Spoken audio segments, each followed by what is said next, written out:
السلام علیکم فرینڈز۔ 14 دسمبر کو خودکش بم حملے سے بچ نکلنے کے تھوڑی ہی دیر بعد جنرل پرویز مشرف نے اپنے ایک انٹرویو میں پی ٹی وی کو بتایا کہ پل کراس کرنے کے صرف آدھے منٹ بعد ایک دھماکہ ہوا۔ مجھے یہ دھماکہ گاڑی کے اندر محسوس ہوا، مگر میں صرف اتنا جانتا ہوں کہ یہ یقینی طور پر ایک دہشت گردی کی کارروائی تھی جس کا ہدف صرف اور صرف میں ہی تھا۔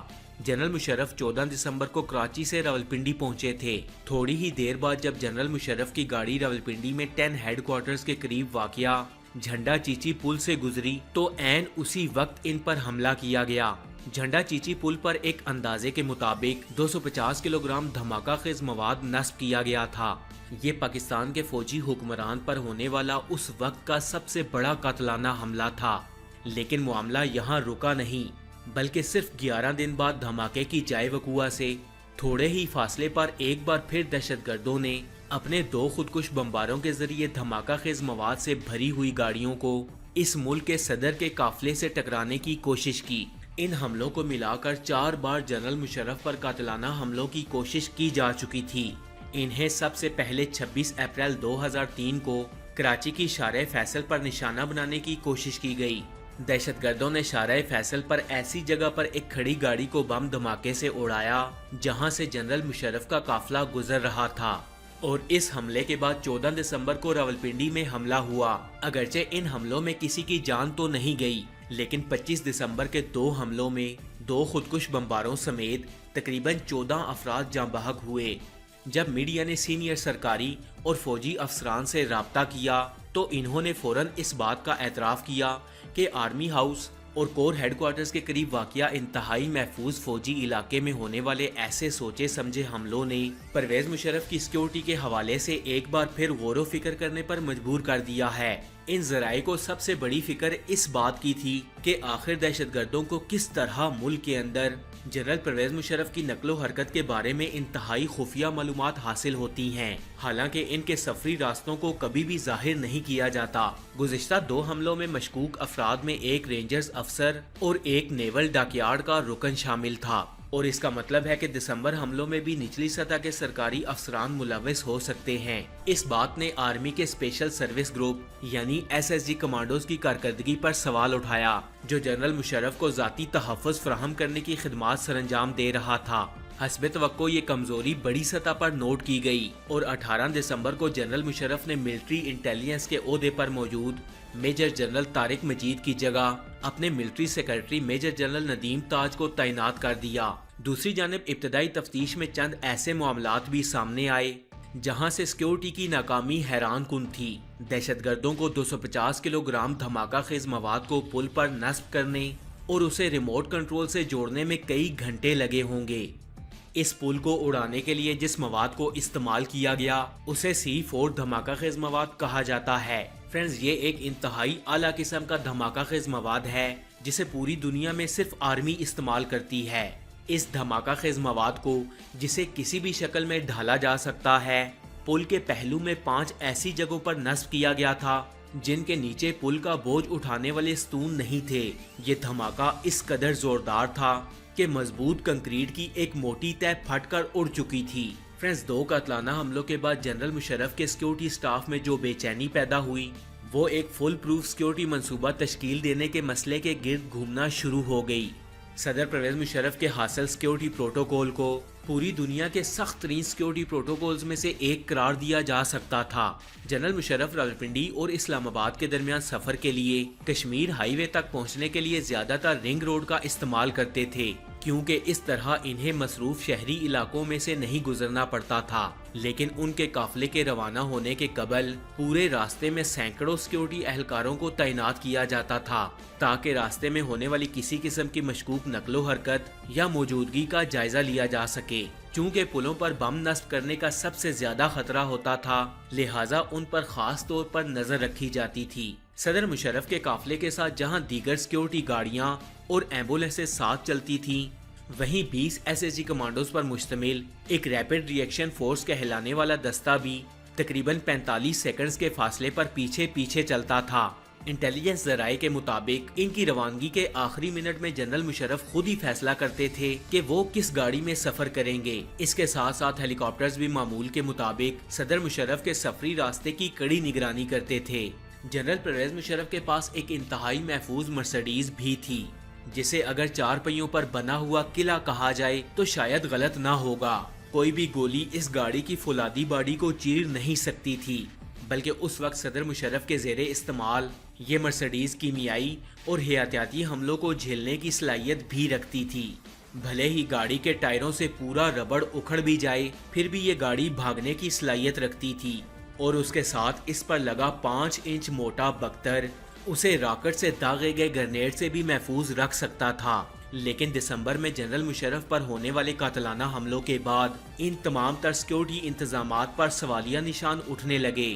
صرف 11 دنوں کے وقفے کے ساتھ جنرل مشرف پر ہونے والے 2 حملوں کے معاملے پر تحقیقات کرنے والے اب ان تمام نکات کو ملانے کی کوشش کر رہے تھے، جو کہ انتہائی پیچیدہ اور الجھی پہیلی کی طرح تھے۔ 14 دسمبر کو ہونے والے حملے کی جائے وقوع سے اکٹھا کیے جانے والے شواہد، جن میں 5 ڈیٹونیٹرز، 1 کنٹرول باکس اور دھماکہ خیز مواد سے جوڑنے والی سپلائی لائن شامل تھی، اس کا معائنہ کرنے کے بعد تحقیقات کرنے والے چند نکات کو ملانے میں کامیاب ہو گئے۔ انٹیلیجنس کے مطابق حملے میں چند القاعدہ کارندوں کے شامل ہونے کے مضبوط امکانات تھے، جو کہ شاید خفیہ طور پر مقامی دہشت گرد تنظیموں کے ساتھ مل کر کام کر رہے تھے۔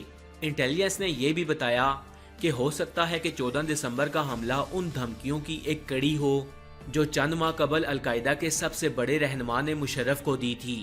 اسامہ بن لادن کے نائب ڈاکٹر ایمن الزہواری نے پاکستانی سیکورٹی فورسز کو اسلام سے دغا کرنے پر جنرل مشرف کو ہٹانے کا مطالبہ کیا تھا۔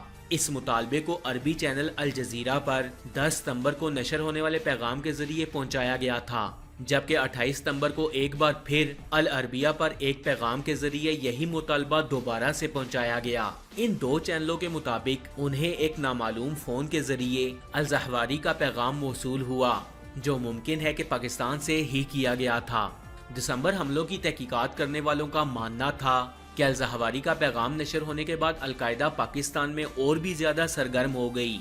ان کی اطلاعات کے مطابق ایف بی آئی کو سب سے زیادہ مطلوب القاعدہ کے کارندوں میں سے ایک ہادی العراقی اس وقت امجد فاروقی نامی ایک پاکستانی کے ساتھ مل کر شمالی وزیرستان ایجنسی سے کام کر رہا تھا۔ یہ امجد فاروقی امریکی صحافی ڈینیل پرل کے قتل میں بھی ملوث تھا۔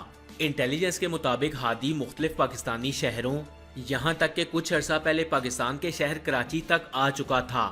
ذرائع کے مطابق وہ عرب ہونے کے باوجود بھی روانی سے پشتو اور کسی حد تک اردو بھی بول لیتا تھا، اور خود کو پٹھان ظاہر کرتے ہوئے ایک سے دوسری جگہ منتقل ہو جاتا۔ رپورٹس کے مطابق یہ بھی ممکن تھا کہ اسی طرح ہادی 14 دسمبر کے حملے کی منصوبہ بندی کرنے راولپنڈی آیا ہو۔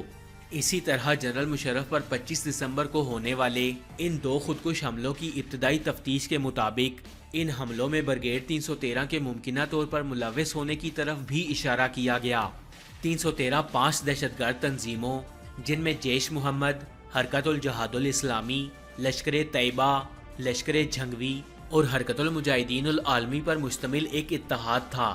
جب اکتوبر 2001 میں امریکہ نے افغانستان پر بمباری شروع کی تو اس کے کچھ ہی عرصے بعد یہ اتحاد عمل میں آیا۔ اس اتحاد نے عزم کیا کہ ان تمام اہم پاکستانی رہنماؤں کو نشانہ بنایا جائے گا جو ان کے مطابق پاکستان میں امریکی ایجنڈے کو آگے بڑھانے کی خاطر جہاد کے مقصد کو نقصان پہنچا رہے تھے۔ انویسٹیگیشن اداروں کے مطابق 25 دسمبر کے حملوں کے ذمہ دار محمد جمیل اور حاضر سلطان کے نام سے ہوئی۔ محمد جمیل کا تعلق آزاد کشمیر سے تعلق رکھنے والے جیش محمد کی جماعت کے ساتھ تھا، جبکہ حاضر سلطان کا تعلق افغانستان سے تعلق رکھنے والی حرکت الجہاد الاسلامی جماعت سے تھا۔ 23 سالہ جمیل ضلع پونچھ آزاد کشمیر کا رہائشی تھا۔ ذرائع نے دعویٰ کیا کہ اس شخص کی شناخت ان شناختی کارڈز کے ذریعے ثابت ہوئی جو انویسٹیگیشن اداروں کو جائے وقوع پر بکھرے ملے۔ انٹیلیجنس نے یہ بھی بتایا کہ جمیل عسکری تربیت حاصل کرنے کے مقصد سے جنوری 2001 میں آزاد کشمیر کے کپڑوں کا کاروبار کرنے والے ایک شخص کے ذریعے براستہ تورخم جلال آباد آ گیا۔ بعد ازاں وہ کابل منتقل ہو گیا اور افغان دارالحکومت کے مضافاتی علاقے دارالامان میں رہنا شروع کر دیا۔ دوسرے خودکش بمبار حاضر سلطان کی عمر تقریباً 42 سال تھی، جو کہ حرکت الجہاد الاسلامی سے منسلک تھا اور اس کا تعلق افغانستان کی وادی پنجشیر سے تھا۔ انٹیلیجنس اداروں نے حاضر سلطان کے 5 قریبی ساتھیوں کو گرفتار کر لیا تھا۔ حاضر سلطان جنوبی وزیرستان ایجنسی میں قیام پذیر تھا اور 2 اکتوبر کے آپریشن کے دوران بھی وہیں موجود تھا۔ انویسٹیگیٹرز کے مطابق 25 دسمبر کے حملے سے چند دن قبل ہی یہ وزیرستان سے راولپنڈی آیا تھا تاکہ قاتلانہ حملے کے منصوبے کو آخری شکل دی جا سکے۔ جمیل اور حاضر کی شناخت کے بعد انٹیلیجنس ایجنسیز نے اپنی توجہ کا رخ برگیڈ 313 کے دیگر عناصر کی طرف موڑ دیا، جبکہ پہلے سے گرفتار کیے گئے عسکریت پسندوں کی مختلف تفتیشی رپورٹس کا جائزہ لینے کے بعد انہوں نے کڑی سے کڑی جوڑنا شروع کی۔ لشکر جنگوی کے گرفتار کیے گئے رہنما اکرم لاہوری نے تفتیش کے دوران انکشاف کیا کہ مئی 2002 میں حرکت الجہاد الاسلامی کے 100 سے زیادہ ممبران نے قرآن پاک پر ہاتھ رکھ کر قسم اٹھائی کہ وہ کسی بھی قیمت پر جنرل مشرف کو جان سے مار دیں گے۔ اس شخص کے اس انکشاف کے بعد جنرل مشرف پر ہونے والے حملوں میں مبینہ طور پر ملوث اس جماعت کے بہت سے کارکنوں کو گرفتار کر لیا گیا۔ اس کے بعد جنرل پرویز مشرف پر حملے کی کوئی بھی ایکٹیویٹی دیکھنے میں نہیں آئی اور جنرل پرویز مشرف نے بالکل محفوظ طریقے سے اپنی فوجی مدت پوری کی اور ریٹائر ہو گئے۔